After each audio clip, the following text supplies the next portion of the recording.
Hello everyone, this is FIDE Master Niranjan Navalgund for Chess Gyaan, and today I'm going to talk about captures.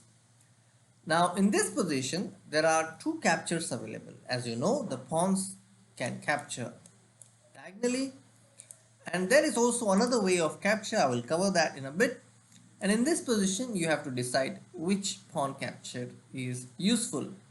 Now if you capture the pawn on c5, then the king can catch the pawn. But if you capture the pawn on a5, then it becomes difficult for the black king, because you can see that there is a distance here and the king is outside the zone. For example, if he goes king e7, you go a6, king d7, you go a7, king c7, and then you promote. Now in this position, note that after ba5, in this pawn race, if black goes c4, white plays a6, c3, a7, c2, and it is white who queens with a check, and that is the reason he wins the game. Let's go to the next example. In this position, if it is black to move, let's say after king g2, if it's black to move, then black can go king g7. But if he goes pawn to d5, then that gives white a chance to do n passant. This is a choice, and he can capture the pawn with this rule of n passant. Similarly, in another example, if it is this position, and if let's say if it's white to move, white can just come with his king to b2. But if he goes e4, then he loses the pawn to n passant.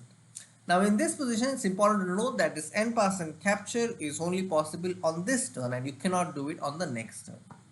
For example, after e4, you go king b7, and after king b2, if you want to capture this pawn, it's not possible. You cannot n pass. Alright, let's move on to the next position. In this position, try to identify different captures. How many captures does white have at his disposal?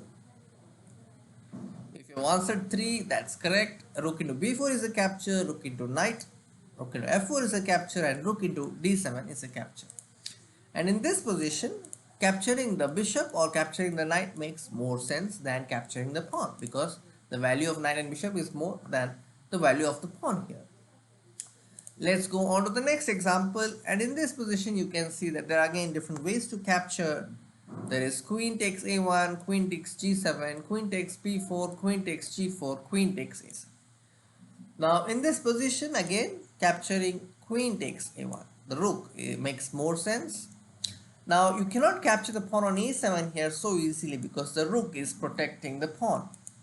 You can of course capture bishop, this bishop, or the knight, but here in this position capturing the rook makes more sense. So I hope you liked my series on captures. I'll be back with another episode on captures. Please subscribe to the channel, and I'll be back soon. Thank you.